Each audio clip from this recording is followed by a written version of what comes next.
እሺ ሶስተኛው ገጠመኝ የሰካራሞች ገጠመኝ ነው። ሰካራሞች በአንድ ቤት ውስጥ የሚኖሩ ሁለት ወንድማማች ሰካራሞች ማለት ነው። ሁለቱም ታናሽና ታላቅ ናቸው። ተከራዮች ናቸው። ከክፍለ ሀገር ነው የመጡት፣ ከኦሮሚያ ክልል የመጡ ያው ብሔሩን መጥቀስ ያለብኝ ግዴታ መንፈሱን ማንሳት ስላለብኝ ነው። እና የሚጠጡት ደግሞ አረቄና ጠጅ ነው። ወይም ደግሞ እንደዚህ ታች ያለ ይሄ ቢራ፣ ድራፍት፣ ውስኪ ምናምን ሳይሆን ታች ያለ ግን እነሱ ኑሯቸው ደግሞ ሌላ ነው። ብዙ ብር ያገኛሉ። ያንን ብራቸውን ግን በመጠጥና በሴት ነው የሚጨርሱት። ወንድማማቾች ናቸው።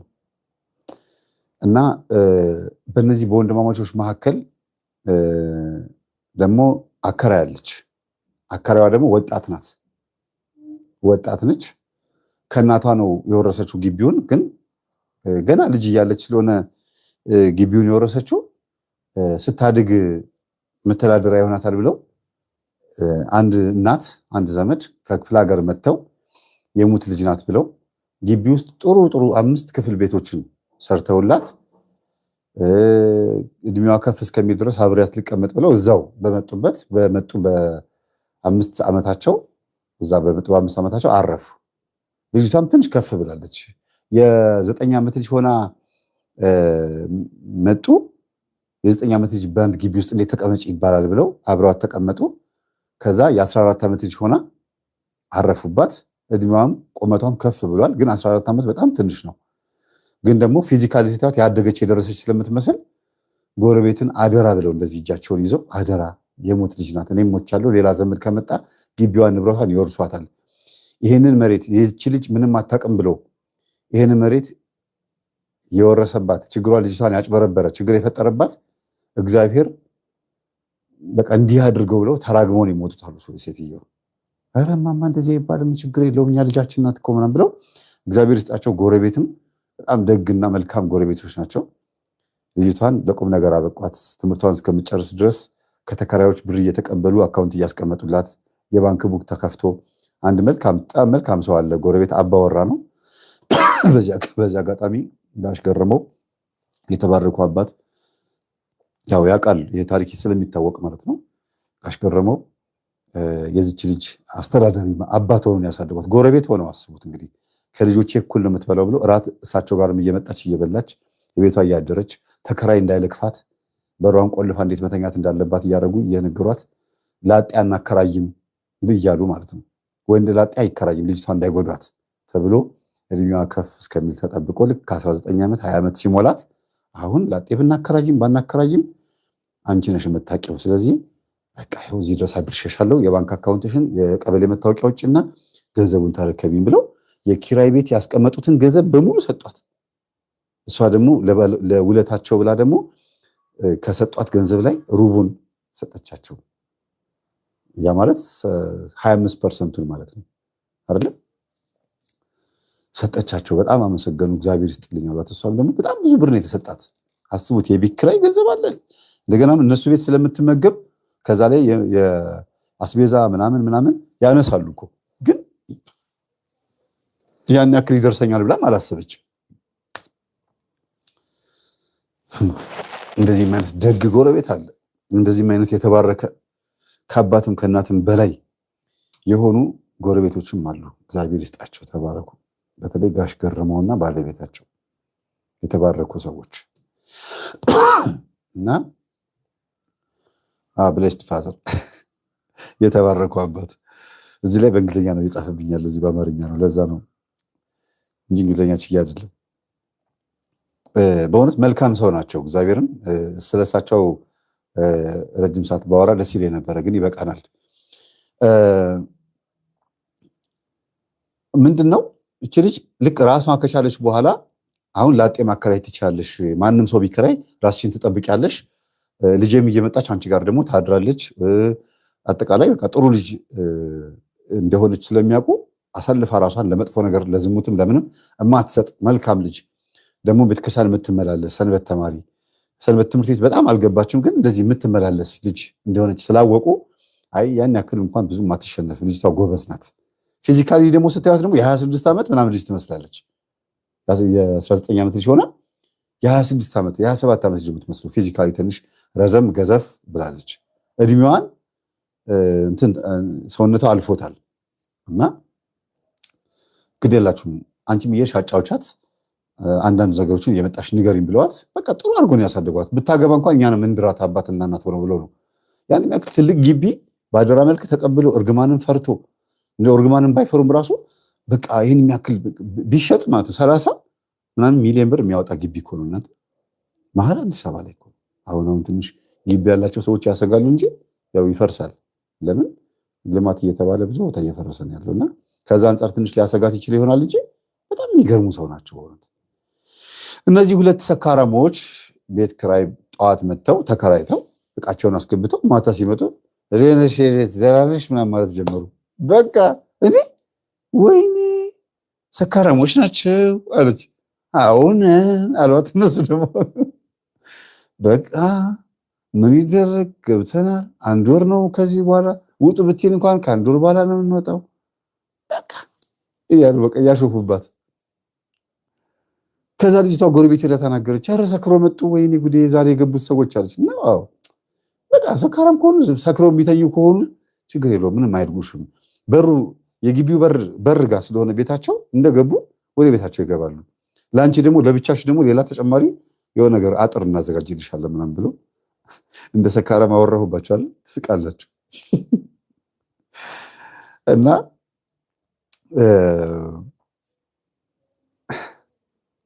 እቺ ልጅ ሰክረው በመጡ ቁጥር እየተበሳጨች ወር ሞላና በቃ እንድትለቁ ፈልጋለሁ አለቻቸው። ጠዋት በራንኳኩታ ልቀቁት በቃ ቤቱ እኔ አልቻልኩም ማለት ምን አረግንሽ? ጠዋት ወተን ማታ ሰክረን የምንገባው አንቺን አልጮህን አረበሽንሽ። እኛ ገብተን መሳሳቅ ደግሞ የሚገርማቸው ወንድማማቾች ገብተው ቀን ስላዩት ነገር እያሰቡ ጧሽ ነው የሚሉት። በቃ እየተሳሳቁ ነው የሚያሉትና እሱማ ምንም አላረጋችሁኝም፣ ግን እኔ አንድ ቀን ሴት ነኝ ብቻዬን ነው የምኖረው ማማቻቸው። ለምን ጥቆማ ትሰጪናለሽ? ይሄ እኮ ጥሩ አይደለም። ሰክረን ስንመጣ እኮ ችግር ውስጥ እኮ ልትገቢ ትችያለሽ ማለትና እኮ ለዚህ እኮ ነው ውጡልኝ አልኳችሁ ሳልሽው ጊዜ አይዞሽ እኛ በእውነት ስጋት ውስጥ የምንከት ሰዎች ያለንም ቀልዳችንን ነው። ይኸው በእውነት እስካሁን ምን አረግንሽ? ምንም ነገር ያደረገው ነገር የለም አሏት። ይኸው አንድ ነገር ብታረጉኝ ግን ማርያምን ችግር ብትከፍቱ እኔ ጎዳችኋለሁ አለቻቸው። አጠገቤ ስለታማ ነገሮች አዘጋጅቼ ጎዳችኋለሁ አለቻቸው። አረ እንደዚህ አይነት ሰዎች አለን። እኔና ስራ ቦታ ከፈለሽ ስለኛ ጠይቂ ያሏት። እንዴ የምጠይቀው ማን ነው? ጓደኞቻችን እኮ የምጠይቀው የአይጥ ምስክር ድንቢጥ አለቻቸውና ተሳስቀው ከዛ እሺ በቃ 1 ወር አያቸዋለሁ አለቻቸው። እኛ 1 ወርም ብታይን የዛሬ 10 ዓመትን ብትመጪ እንደዚህ ሆነን አሏት። የወሰኑ ይመስላሉ።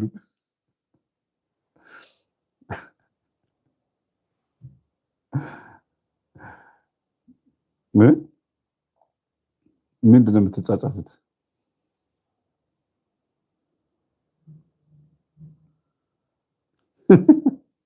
እና ታዲያ ድራማ የሰራው ሁሉ ጠጭ ነው እንዴ? ፓስተር ቢኒያም በነገራችን ላይ እዚህ ጋር የጻፍሽው ልጅ ነው እንግዲህ ዲያቆን ይበቃል። ፓስተር ቢኒያም መምህር ተስፋዬ ሰከረ እንዳይልህ እያለ ነው። በነገራችን ላይ ፓስተር ቢኒያም ከልቡ ልክ ዲያብሎስ ያኔ ከሰማይ ሲወድቅ 100 ነገድ ነበሩ አይደለ? ከ100 ነገድ ዲያብሎስ ከልቡ ፍልቅ አድርጓል። ትዕቢትን አውጥቶ እኔ አምላካችሁ ነኝ ያለው ልክ ፓስተር ቢኒያም ከልቦ ነው ዝም ብሎ ፍልቅ አድርጎ አውጥቶ መምህር ተስፋዬ ነው እንጂ መምህር ተስፋዬ ይጠጣል ሰካራም ነው አለ። የትም አላየኝም። እንግዲህ አስተምራለሁ፣ ሴቶችን አስተምራለሁ፣ ቤት ተከራይቼ እንደዚህ እንዲሆኑ እንዲቀመጡ እህቶችን አደርጋለሁ። ሰው ጊዜ ከእነሱ ጋር ደግሞ እንደዚህ ያደርጋል፣ ያማግጣል፣ ያባልጋል። እንዲያውም 1 መኝታ ክፍል አለኝ አላሉ እዛ ውስጥ ካሉት ሴቶች መካከል። ከዛ ቲክቶክ ላይ ወጣችና አንዷ የኔ ማስተዳደራቸው ውስጥ አንዷ የኔ ተማሪ የታየህና ነው መምህር ተስፋዬ ከሚያስተዳድራቸው ውስጥ አንዷ እኔ ነኝ፣ የታይተህ ነው እንደዚህ ብለህ የምትናገረው? ምን አይነት ሰው ነህ አንተ ከርከሮ እያለች እየነገረችው ማለት ነው። እና በጣም ነው የገረመኝ። ከልቡ ፍልቅ አድርጎ እኔ መጠጥ በዞረበት ዞር ያላቅም አንድ ቀን እግዚአብሔር ምስክሬ ነው። ቤተሰቦቼም ጓደኞቼም በዙሪያ ያሉ ሰዎች ሁሉ ይመሰክራሉ። እንደገናም ደግሞ እሱን የሚያውቀው እግዚአብሔር ነው። እና ሆን ብሎ ሰውን እንዲቆጣ እንዲናገር እንዴት የታባካየህ ምናምን ብዬ ሄጄ እሱ ቲክቶክ ላይ ገብቼ ምናምን እንዳወራው ምናምን ይፈልጋል። የሆነ ቫይራል መውጣት፣ ክርክር፣ ንትርክ ይፈልጋል። አይነኬ ነገር ክብረ ነክ የሆኑ ነገሮችን አውቆ ተናግሮ ምንም ጨርሶ ማያውቃት ባለቤቴንም ማያውቃት አይቶ ማያውቀውን ነገር ዝም ብሎ ያወራል፣ ይቀደዳል ማለት ነው። በማለት 100% ሆን ብሎ እንደሚያወራና ናርሲሲስት እንደሆነ ቀዳዳ እንደሆነ በዚህ አጋጣሚ ማየት ትችላላችሁ። በዚያ በጣም ነው ማዝነው። ቅዱስ ቁርባን እቀበላለሁ ኦርቶዶክስ ሆኛለሁ ብሎ ከሚያስብ ሰው አንድ ያላየውን ነገር ማውራት ማለት እኔ በዚህ አጋጣሚ የተቀበልኩት ቅዱስ ቁርባን እሱም የተቀበለው ቅዱስ ቁርባን የአንድ አምላክ የኢየሱስ ክርስቶስ ቅዱስ ቁርባን ከሆነ ማለት ነው፣ ስጋና ደም ከሆነ ይፍረድበት፣ ቅዱስ ቁርባኑ ይፍረድበት። እኔም ደግሞ ይኸው አጠገቤ መጽሐፍ ቅዱስ አለ አመጣዋለሁ። መጽሐፍ ቅዱስን በዚህ አጋጣሚ መናገር ስላለብኝ ነው።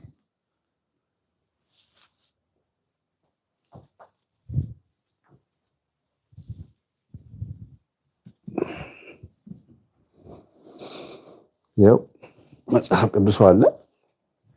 ይሄ መጽሐፍ ቅዱስ የእግዚአብሔር ቃል ነው አይደል? ያው 80 አሐዱ ነው። 80 አሐዱ ነው። ኦርቶዶክስ መጽሐፍ ቅዱስ ነው አይደል? እግዚአብሔር ምስክሬ ነው። ፓስተር ቢኒያም እግዚአብሔር ምስክሬ ነው። እንደዚህ አድርጌ ነው የምነግራችሁ። ፓስተር ቢኒያም ኦርቶዶክስ ተዋህዶ ቤተክርስቲያንን ሊያቆሽሽ የመጣ ሰው ካልሆነ በስተቀር የሚያወራው ነገር በሙሉ ሐሰት ነው። አጠቃላይ ዩቲዩብ ላይ ፕሌይ ብሎ ገብቶ ሪከርድ ብሎ ገብቶ የሚለቃቸው ነገሮች በሙሉ እንዳለ ፈጠራ ናቸው። ምናልባት የዛሬ 5 ዓመት 6 ዓመት ሲያስተምር ሰምታችሁ ከሆነ አንድ ከሰለላ ድርጅቶች ውስጥ ኮንስፓይረሲ የተከፈተ ቢሮ አለ ኢትዮጵያ ውስጥ ብየነግሬያችሁ ነበር። ስለ ዘመኑ ዋጁ ሳስተምር ምንድነው የሆኑ ህዝብ የሚያምናቸው ህዝብ የሚወዳቸውን መምህራን ሰዎች ፖለቲካ ሰዎችም ሊሆን ይችላል የሚያዋርድ ድርጅት አውቀው እንደዚህ ሴት እንደዚህ አርገዋል፣ ህፃናት ተደፍረዋል፣ እንዲያርገዋል ተብሎ የሚያዋርድ ድርጅት ተከፍቷል። ቢሮ በሚዲያ ላይ ይወጡና ገሊኮ እንደዚህ ነው እንዲያርገዋል ብሎ ማዋረድ። በቃ እንዲያሩ የዚህ መስሪያ ቤት ተቀጣሪ ካልሆነ በስተቀር ከየት አምጥቶ ሊያወራው ይችላል? የሰውን ስም ለካ መምህር ግርማ የሚሰደቡት በዚህ ነው አሉ ልጆቼ። ምክንያቱም ልጆቼ ያቆኛል፣ በዙሪያ ያሉ ሰዎች ያውቃሉ። እኔ መጠጥ እንደማልጠጣ የሚያውቁ ጓደኞቼ ምን አሉ፣ ምንድነው የሚያወራው ይሄ ሰውዬ አሉ። እኔ እንጃ አልኳቸው። ኦኬ ስለዚህ ይሄ ሰውዬ ፍጥር አድርጎ እንደሚያወራ እንደዚህ ከሆነ የሚያወራው ሙሉ በሙሉ ሲቃወማቸው የነበሩት ፓስተሮችም ሌሎችም እንደዛ ነው። ዝም ብሎ ከልቡ ነው የሚያፈልቀው፣ ዝም ብሎ ነው የሚያወራው ማለት ነው። እና የትልቅ ሰው ቀላል ነው ማለት ነው ያሉኝ። እኔ በጣም ያዘንኩት በእውነት እግዚአብሔር ልቦና ይስጥህ ፓስተር ቢኒያም። አሁንም ገና ከፓስተርነት አልወጣህም፣ የተዋህዶ እምነት ተከታይ አልሆንክም፣ ገና ነህ። የተቀበልከው ስጋና ደም ይፍረድብህ፣ በህይወት ላይ መጥቶ እግዚአብሔር ያስተምርህ። እኔ የተቀበልከው ስጋና ደም ደግሞ እኔ ላይ ደግሞ ይፈርድብኛል። እግዚአብሔር ይገስጽህ። ሌላ ምንም ልንል አንችልም። ባለጌ ቆሻሻ የሆነ አንደበት አንተ ላይ ቆሻሻ የሆነ አንደበት ያለው መንፈስ ነው ያደረ። መቼም አንተን ልልህ አልችልም። አንተን ነፃ አውጥቼ ሰይጣንን ነው ልቃወም የምችለው፣ አንተን ንጹህ አድርጌ። ምክንያቱም ሰው ይሻለኛል ከአጋንንት ይልቅ ሰውን ነፃ ማድረግ ነው የሚሻለኝ። ሰው ምን ሊሆን ይችላል? ሊድን ገነት የተዘጋጀለት መንግስተ ሰማያት የተዘጋጀለት ነው። በዚህ ልክ ግን የሚያጠምቁ አባቶች የምናስተምረውን ትምህርት በዚህ ልክ መቃወም የያዘውን ዳቦ አልቀማ ነው። እያስተማርን ያለነው ትምህርት ሰዎችን ውጤታማ የሚያደርግ ከሆነ በዚህ ልክ ነክሶ የሚይዘው ምንድነው? እላዩ ላይ ያለው የጠቋር መንፈስ የናርሲሲስት መንፈስ ነው ማለት ነው። በጣም ቆሻሻ ባለጌ የሆነ መንፈስ ነው አንደበቱ ላይ ያለው። በጣም ቆሻሻ ወራዳ የሆነ ደንቆሮ የሆነ መንፈስ ነው በሱ ላይ ያለው። ማርቆስ 9:26 ላይ አንተ ዲዳና ደንቆሮ መንፈስ ከዚህ ሰው ውጣ አልሃለሁ አይደል ያለው። እኔም አንተ ዲዳና ደንቆሮ የሆንክ መንፈስ ከፓስተር ቢኒያም ላይ ውጣ ብዬ ነው ማዘው። አዛለሁ ስል ምን ማለት ነው? እመኛለሁ። እኔ ማስወጣ ሰው አይደለሁም፣ ግን እመኛለሁ። በቃ ቢወጣለት ደስ ይለኛል። የትም ያላየውን የትም ያልሰማውን እግዚአብሔር ምስክሬ ነው ከምን አምጥቶ እንደሚያወራው። ዛሬ መምህር ግርማ ጋር እንትን ሲል ነበር አለ። ቆርጦ ይልኩልኛል፣ ቴሌግራም ላይ ተማሪዎች ይልኩልኛል። እኔ ገብቼ እሱ ጋር አላይም። እና እሁድ ሲጮህ ነበር መምህር ግርማ ጋር ተስፋዬ ሲጮህ ነበር አለ። ሌሊት ሲናገር ሲከራከር እና እኔ ቤቴ ቁጭ ብዬ ስሰራ ነው ያዋልኩት። አልሄድኩም መምህር ግርማ ጉባኤ እና እየሰራሁ ነው ያዋልኩት። ጭራሽ እዛ ጉባኤም አልዋልኩም። መሄድም አይጠበቅብኝም። ኦልሬዲ ድኛለሁ፣ ተፈውሻለሁ አይደል? መምህር ግርማ ጉባኤ ጋር የሚሄደው ምናልባት መምህርን ላገኛቸው ሰላም ብላቸው በረከት ልካፈል ሊሆን ይችላል። አሁን እሁድ እሄዳለሁ ለምሳሌ፣ በቃ ልካፈል ነው የሚሄደው። ዝም ብዬ ሰላም ብያቸው ወንጌላቸውን አዳምጬ በቃ ጸበል ሲያጠምቁ እንደማንኛውም ሰው ጥምቀት እንደሚጠመቀው ጸበል ተጠምቄ እመጣለሁ እንጂ አራግፌ ጨርሻለሁ። ከመጣ ደግሞ አዲስ ካለ ደግሞ ይያዛል። በየቀኑ በመጮህ ደግሞ እንደኔ እድለኛ ሰው የለም። ለምን ከገባ ይያዝልኛል፣ ይወጣል። ግን መዋሸቱ ምን አስፈለገ? ምንድነው መቀባጠሩ? እሱ ያለው እዛ ኡጋንዳ ካምፓላ ሰው ሀገር ሆኖ ስላላየው ነገር ማውራት ምን አመጣው? ይሄ ባለጌ ይሄ ቆሻሻነት እኮ ነው። ይሄ ከትልቅ ሰው የማይጠበቅ እድሜው ምናልባት 55 56 60 ሊሆን ይችላል። ይሄ ሰው የልጆች አባትም ሊሆን ይችላል። በዚህ ልክ ግን መዋረድና መዝቀጥ ምን ይሉታል? እስቲ እኔ ፍሬን እያፈራሁ ነው፣ እያስተማርኩኝ ስንት ሰው እየተለወጠልኝ ነው በየቀኑ። እኔ ስራዬን ነው የምሰራው። እኔ የለሁም እኮ እሱ ከሚለው አልገናኝም ጭራሽ። በጣም የሚገርማችሁ ነገር እንደው በዚህ አጋጣሚ ላውራ ብዬ ነው። እርግጠኛ ነኝ ራሷ ያቺ እንግዲህ ተስፋዬ እንደዚህ ነው ብላ ሄዳ የተናገረችው ሌኒ ያለች አይደል? ሌኒ ምላት ምን አሉ የምትባለው ስትሰማው በጣም ታዝንበታለች። ምን አለበት ቢኒያም ጋር ገብቼ ድምፄን ባልሰጠው ነው የምትለው። እርግጠኛ ነኝ 100%። ምክንያቱም ሊገላት ይፈልጋል፣ በሞት ነው የሚፈልጋት። እናቴና እኮ እሷ አንድ ቤተ ክርስቲያን እኮ የሚያስቀድሱት የካ ሚካኤል ነው የምታስቀድሰው። እሷም እናቴም እዛ ነው የምታስቀድሰው። አንድ ቤተ ክርስቲያን እዛው የካ ሚካኤል ነች ያለችው። እኔ ያከራየኋት ቤት ነው ያለችው አሁንም።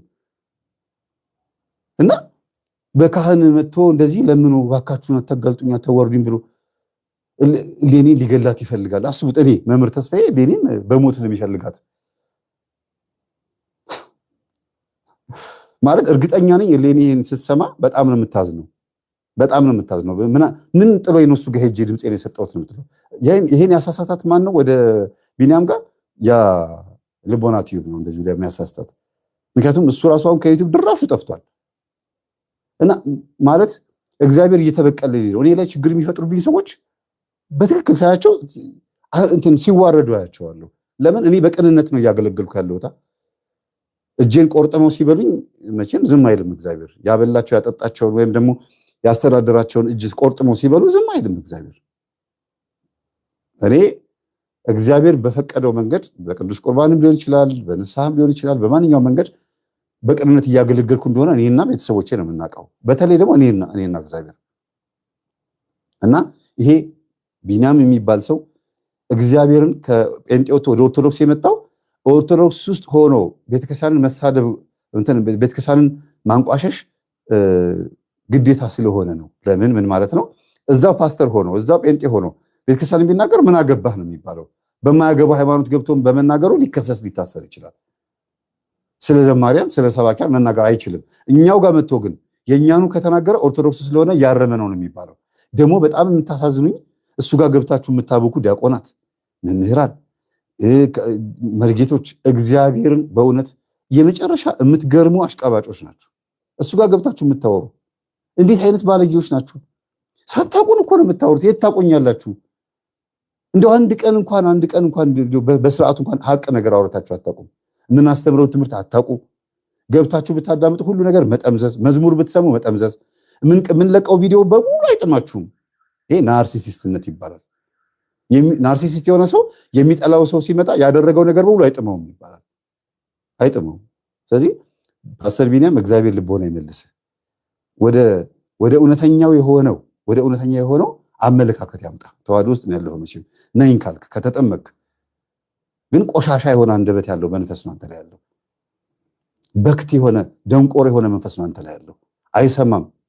የተወለድክበትን ወር ይኸውና ዞዲያክ ውስጥ ግባና ከዛ ባህሪህን እዛ ውስጥ ይኸው። ከዛስ እንዴት አድርጎ ዛር መንፈሱ እንዳሳደገህ ታየዋለህ። ባህሪህን እንዴት አድርጎ እንደገራህ ታየዋለህ። የተወለድክበትን ወር ባቀው እኔ አነበው ነበር። ከዛ አንተ አሁን የምታወራው ሚዲያ ላይ የምታወራውና ከዛ ደግሞ ወሩ ሲታይ ደግሞ አንድ አይነት ይሆናል ማለት ነው።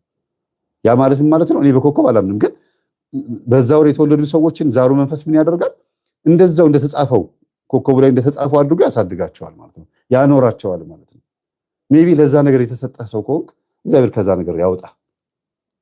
ይህ ቅዱስ ጳውሎስ ይላል ለዚህ ነገር ከተሰጠ ሞት፣ ለዚህ ሞት ከተሰጠ ሰውነት ማን ያድነኛል? ግን በጌታ በኢየሱስ ክርስቶስ ድናለሁ ነው ያለው።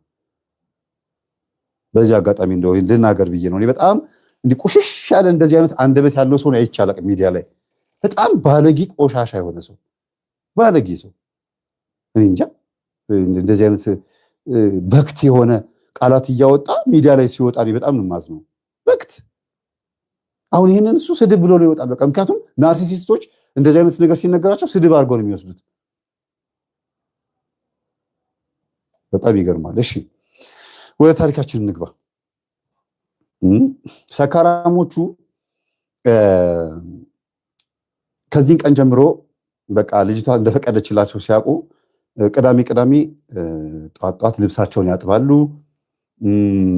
ቤታቸውን ያስተካክላሉ። ማታ ደግሞ እንደገና እንደለመደባቸው ሰክረው ይመጣሉ። ቅዳሜና እሑድ እረፍት ናቸው። ግን ሁለቱም አንድ አይነት ናቸው። ጠጥተው ሲመጡ የሚገርማቸው አይደባደቡ፣ ምን አይሉ፣ መሳሳቅ ነው፣ መጫወት ነው። ቴሌቪዥን ኳስ እያዩ ያው ከመጠን ባያልፍም ይጮሃሉ፣ ይጫወታሉ። እና የሆነ ቀን ላይ ጎረቤቷ ያቺ የሰውየው ልጅ ያቶ ገረመው የጋሽ ገረመው ልጅ ማለት ነው ቤቷ መጣችና ምን ትላታለች? እነዚህ ሰካራሞች እንዴት ናቸው ስትላት፣ አይ እኔን እስካልነኩኝ ድረስ ሰክረው ይገባሉ፣ ይጫወታሉ፣ ይሳሳቃሉና ያሳዝኑኛል። አንድ አይነት ናቸው፣ ባህሪያቸው ተፈጥሯቸውም አንድ አይነት ነው ትላታለች። አዎ ወደው እኮ አይደለም በእናትሽ፣ ይሄን እኮ ወሰንገላ የሚባል መንፈስ ነው ትላታለች። ምንድነው አለቻት። ወሰንገላ የሚባል መንፈስ ነው፣ እናቶቻችን የሚያውቁት ባክሽ፣ እንደዚህ ሲባል ሰምቻለሁ። ማነገርሽ? የክላስ ተማሪ ነች የነገረችኝ። እና ወሰንገላ የሚባል መንፈስ ያስጠጣል፣ ሰካራም ያደርጋል፣ በቃ ማለት በአጠቃላይ ዱርዬ ያደርጋል፣ በገንዘባቸው እንዳያልፍላቸው ያደርጋል ማን ብሎ ብላ ትነግራታለች። ከዛ የሆነ ቀን ማታ ላይ ነው ጠዋት ነው እንጂ ጠዋት ላይ በጠዋት ተነስታ ውሃ በፈረቃ ነው መሰለኝ እንግዲህ ውሃ እየቀዳች እነሱም ውሃ ይዘው መጡ። ለምስ ማታ ሰክረው ስለሚገቡ አሁን ውሃ ካልቀዱ ችግር ነውና አንተ በቃ ውሃ ቀዳና እኔ ልሂድ ስራ ቦታ ረፍዶብን ቢሆን ወደ ስራ ግባ እኔ ልሂድ ይለውና ታናሽየው ይሄዳል። ታላቅየው ውሃ ሊቀዳ ይመጣል። ወረፋ ይዛል ከሷ ኋላ። እሺ እንዴት ነው በቃ ማታ ጨብ ብላችሁ ትገባላችሁ ትሉ ጊዜ አዎ እባክሽ ምን ያው እኛ እኮ ዘና ለማለት አይሻልም? መጥፎ ነገር ለመርሳት እኮ ይሄ ነው። የምን መጥፎ ነገር? ሁለታችሁ ምን ገጥሟችሁ ነው? የምን መጥፎ ነገር ነው ትለዋለች። አይ በቃ ጀስት ያገኘነው ገንዘብ ፈታን ብለንበት ብናልፍ ነው የሚሻለው። ጊዜው ራሱ ዝም ብሎ ማይረባ ነው። እኔ እንደሰማሁት ከሆነ ወሰንገላ የሚባል መንፈስ ነው እናንተ ላይ ያለው አለችው። የምን መንፈስ አላት። ወሰንገላ የሚባል መንፈስ ያስጠጣል፣ ያስጨሳል፣ ገንዘባችሁ እንዳይጠቅማችሁ ያደርጋል። ዱርዬ ነው የሚያደርገው። በአጠቃላይ ጥቅመኛ ማነው ጥቅመ ቢስ እንድትሆኑ ነው የሚያደርጋችሁ።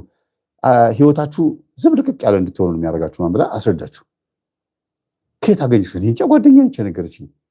ጠይቂያት እሺ ከየት አገኘሽው መረጃውን በያት አላት። እሺ አለችው። እና በማግስቱ ጠዋት በራን ኳኩቶ ጠየቅሻት ጓደኛሽ ናት? ኧረ ወደ በሬ መምጣት ሰበብ አገኘ አለችው። ከዚች እንዳታልፍ ሂድ ተመለስ ወደዛ ሄድ አለችው። ኧረ በእናትሽ እኔ ጥሩ ነገር ስለነገርሽ ነው እንቅልፍ እኮ ሳይወስደኝ ያደረው አላት። እንዴ ጠጥተህ መጣ አለች። እኔ አልጠጣሁም ይኸው ሳልጠጣ ነው የመጣሁት አላት። እንዴት? ማታ ፈርቼሽ ነው። ማታ ከመሸበርሽን ከነካውኝ በማግስቱ ጣል የምትይኝ። ስለዚህ ያለኝ አማራጭ ጠዋት ነው በርሽን መንካት ያለብኝ እና ሐሳብ ሆኖብኝ ነው ያልኩት አላት። እኔ እንጃ ቆይ እስኪ ደውዬ ልጠይቃት እኔ ረስቼዋለሁ አለችና ስልኳን አንሳችና አንቺ ከየት ነው ያገኘሽው ይሄን ወሰንገላ የሚባለው መስራት ጊዜ ምን ነው በጠዋት ደወልሽብኝ? ለምን?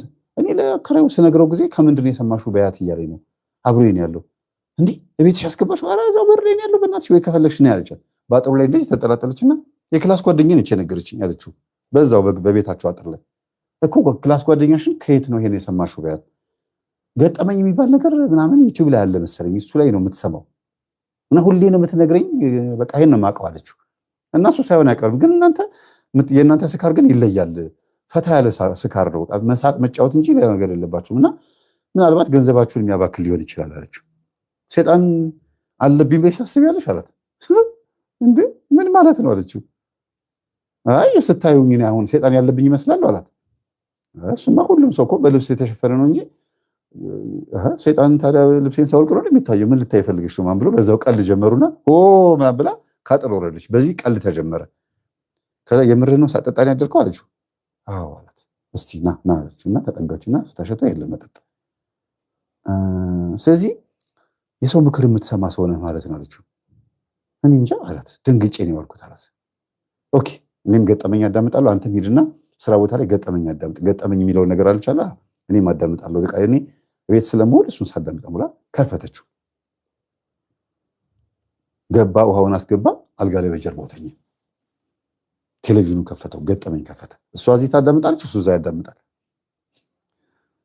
ከዛ የከፈቱት አንድ አይነት ገጠመኝ ባይሆንም ግን ተመሳሳይ የሆነ እንትን ነው። ፈተና ገጠመኝ ነው የከፈቱት። እንግዲህ ገጠመኝ፣ ልዩ ገጠመኝ፣ ፈተና ገጠመኝና የህይወት ገጠመኝ አይደል? አሁን እስካሁን የከፈትኩላችሁ ፈተና ገጠመኝ ነው የከፈቱት በወቅቱ። ግን እኔ ያለሁት ልዩ ገጠመኝ ማለት የህይወት ገጠመኝ ላይ ነኝ ያለሁት እና አሁን ማለት ነው ይህ ሁሉ ቅርብ ጊዜ የተከናወነ ነው።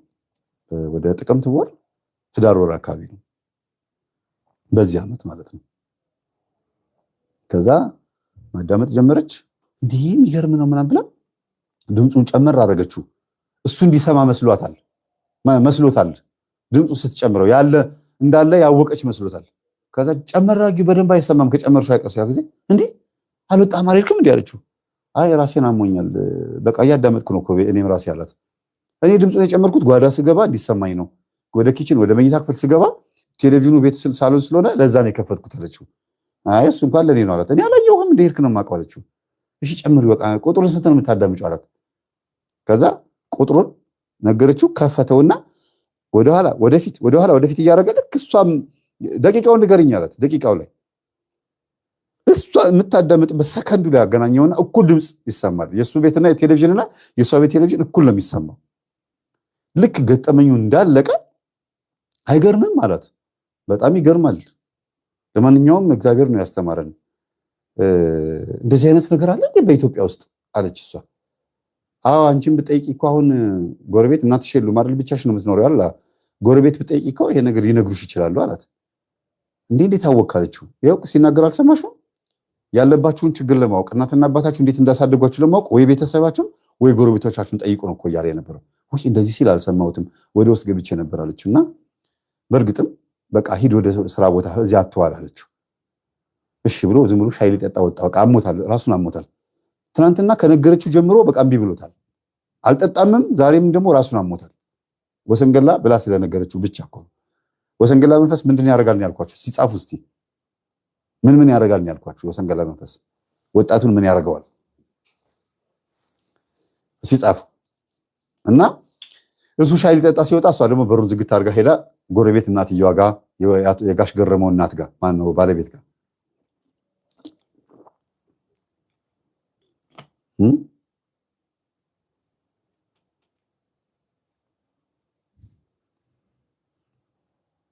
ያስቅማል፣ ያስጠጣል፣ ሱሰኛ ያደርጋል። ወሰንገላ መንፈስ ሱስ የተባለ በሙሉ ግለው ሲልም ጨምሮ ማለት ነው። ሱስ የተባለ በሙሉ የወሰንገላ መንፈስ ነው። አጠቃላይ ሱስ የሚያስይዝ በሙሉ እሱ ነው። ፀጉር ያንጨባርራል፣ ጉድሮ ወይ ራስታ የማድረግ ንጽህና እንዳጠብቁ ያደርጋል። ገላችሁን ቢያንስ በሳምንት አንዴ ቆጥሩ ነው እኮ አንዳንድ ጊዜ ነው። 2 ሳምንትም አንድ ወረፈደ ከተባለ ነው። በወር እንኳን አትታጠቡም ገላችሁን።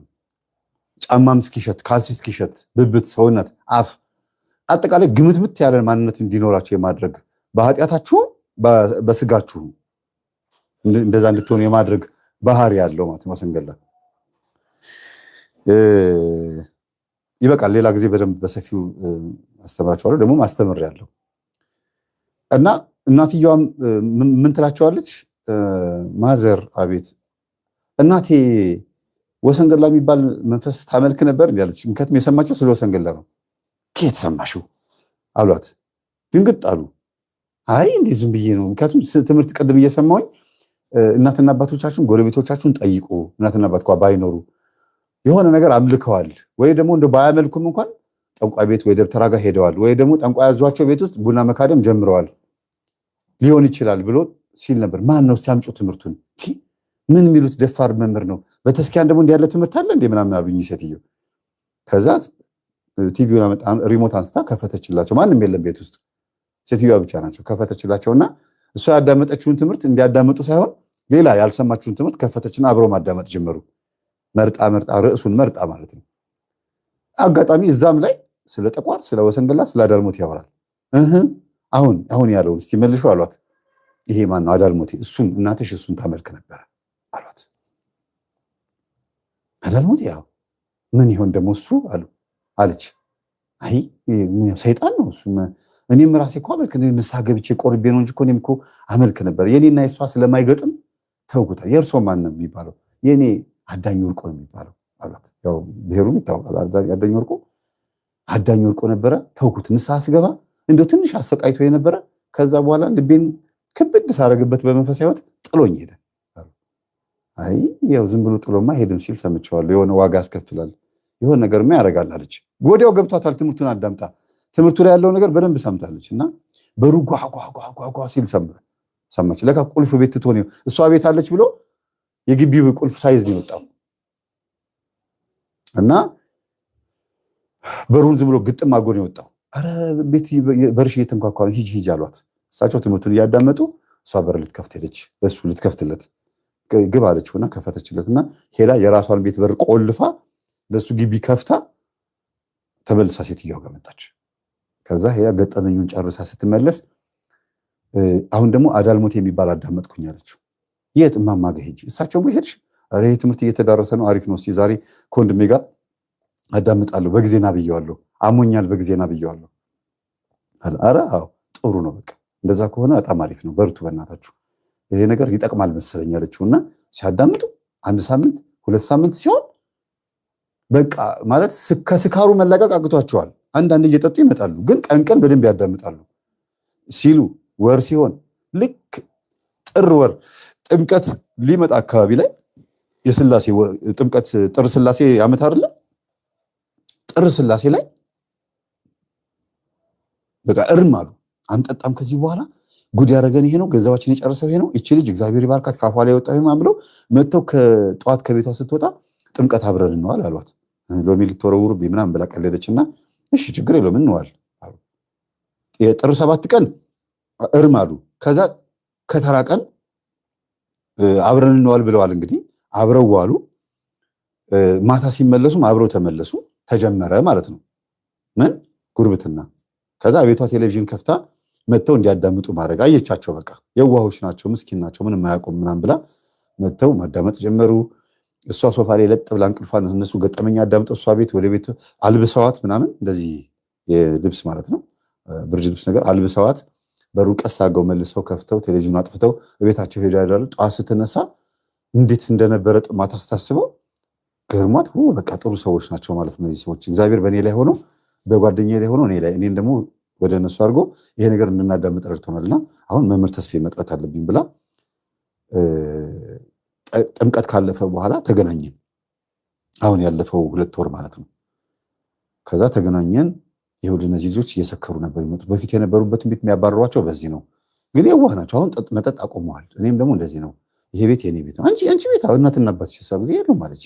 እስካሁን ያለውን ታሪክ በሙሉ ነገረችኝና እነሱም ታሪካቸውን ሲነግሩኝ እናትና አባታቸው በጣም በሚገርም መልኩ እነሱ ለካ ያወራሉ እዛ እማዬ እንደዚህ አድርጋ ምናምን ይላሉና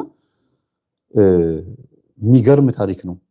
ለዚህ ሁሉ መጠጥ የዳረጋቸው በአብሾ ጠጥተው ነው። ለካ አባታቸው የቤተ ክህነት ሰው ነው እና ለእውቀት ብሎ የቤተ ክህነት ሰው ነው ስላቸው ካህን ነው ሳይሆን የቤተ ክህነት ሰው ነው። በቃ እንደዚህ በልጅነቱ በዲቆናው ጊዜ ያፈረሰ ሰው ነውና ለእውቀት ብሎ ግን አብሾ ጠጥቷቸው ነበር አፍልሆ። እሱ አልሰራም። በቃ በዛው በጣም ብዝብዝ ብሎ ቀሩ። አልሰራም። እውቀትም አልሰጣቸውም። ለምን? እውቀት ከሰጣቸው መንፈሱ ምን እንደሚሆኑ ያውቃል። አንዳንድ ጊዜ አብሾም ቢሆን እንኳን አዋቂ ከሆኑ ወይም ደግሞ በጣም ጠቢባን ከሆኑ ወይም እውቀቱ እነሱ ጋር ገብቶ ምን እንደሚያደርጉ ስለሚያውቅ በዚህም ነገር ቡዳ ይሆንባቸዋል። እንኳን በጽድቁ በኃጢአቱም ዘፋውን ዘፈን ኃጢአት ነው አይደል? ግን ዘፋኞች እርስ በርስ መተት ይማተታሉ። ዘፋኟ ላይ ስታደርግባት አይ ኃጢአት እየሰራች ስለሆነ እኔ እሷ ጋር ሄጄ ብገባም ባልገባም ችግር የለውም አይልም። አርግ የተባለውን ነው የሚያደርገው እንጂ ዘማሪ ላይ ወይም አገልጋይ ላይ ወይም ጥሩ ሰዎች ላይ ብቻ ለመተት የሚደረገው። ኃጢአተኛ ለኃጢአተኛ ወይም ደግሞ ኃጢአት ለሆነው ስራ ራሱ ድግምት ይደገምበታል። ድምጿን አበላሽ ከተባለ እየዘፈነች እያለ ግጥም ይጠፋባታል። ኃጢአት ነው እኮ ዘፈኑ ራሱ። እኔ በጸጋዬ እንዳልሰራ እንዳልጠቀም እንደዚህ ያደርጉብኛል ምናምን ብለው ናይት ክለብ የሚሰሩ ሰዎች አንዳንዶች ይመጡና የመካገሉት ይወስዳሉ። እና ስላቸው ጊዜ እኔ ምን ይሻለኛል ያሉ እንዴ ከዘፈን ውጪ መጀመሪያ ለምልሽ እኔ መምህር እኮ ነኝ ሰባኪ ነኝ ምን ልልሽ ይችላሉ? አይ ጸበል ተጠመቂና ድምጽሽ ይስተካከልልሻል ልልሽ ነው እንዴ? እኔ አንደኛ ዘፈን ኃጢአት ነው ልልሽ የምችለው በይዞር በምን ብዬ የምላቸው እንደ ደብተራም እየመሰልናቸው መጥተው የድምጽ ምናምን የሚፈልጉም አንዳንድ አይጠፉም። በስማ በለው ነው። ምክንያቱም ስማችን ያጠፉ ሰዎች እኛን የሚጠሩበት መንገድ እነዛን እኛ ጋር የሚመጡትን ሰዎች አሰናከላቸው። ደብተራ ናቸው፣ አስማተኛ፣ ድግምተኛ ናቸው ብሎ ስለሚሉ መስለናቸው ሰዎቹ መጥተው እኛ ጋር ጭራሽ ይጠይቃሉ። የሆኑት ለምን መሪዎቹ ማን ናቸው? መምህራኖች። ጭራሽ እንዲያውም መምህራኖች ጥቆማ እየሰጡ ነው ማለት ነው። ወደ ማን መሄድ እንዳለባቸው እየጠቆሙ ነው ማለት ነው። ግን እግዚአብሔር ደግሞ አፈፍ አድርጎ ይዛቸዋል።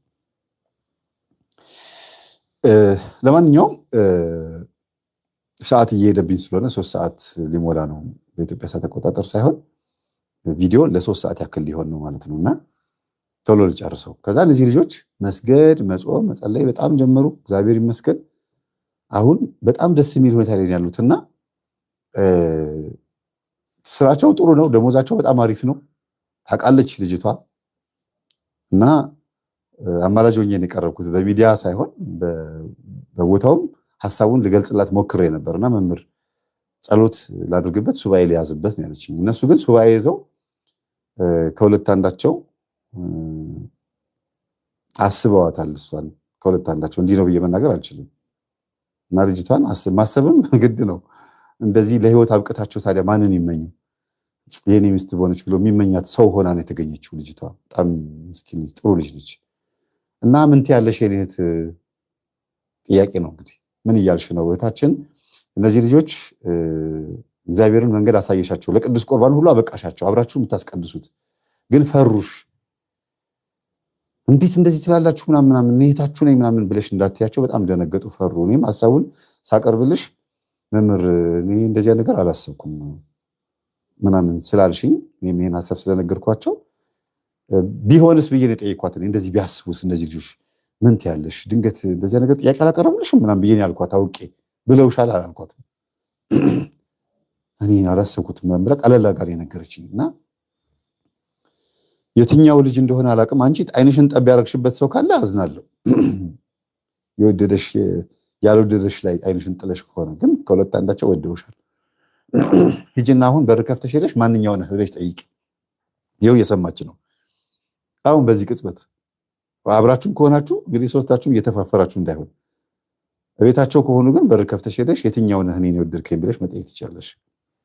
ሜዳውን ፈረሱም ማቀባይ ነኝ እንግዲህ በዚሁ ትዳር መጥቷል ማለት ነው። አይታወቅም። ልጅቷ ግን ፍላጎት የትዳር ፍላጎት ያላት ናት። ግን እነዚህ ልጆች አላሰብኳቸው ናቸው። ያው ሴት ልጅ ታስመስላለች ለአፏ እንደዚህ ነው፣ በልብ ግን ሌላ ነገር ሊኖር ይችላል። ደግሞ በጣም አሪፍ ልጆች ናቸው። ሁለቱም ቆንጆች ናቸው። ቁመታቸው ተለያየ እንጂ ሁለቱም አንድ አይነት ናቸው እና እግዚአብሔር መጨረሻቸውን ያሳምርላችሁ ነው የምለው። በዚህ ቤት ውስጥ በዚህ ገጠመኝ ውስጥ አንድ ገጠመኝ ይቀረኛል። እሱን እንግዲህ ግፋበት ካላችሁኝ ልግፋበት፣ ካልሆነ ግን 3 ሰዓት ሞልቷል።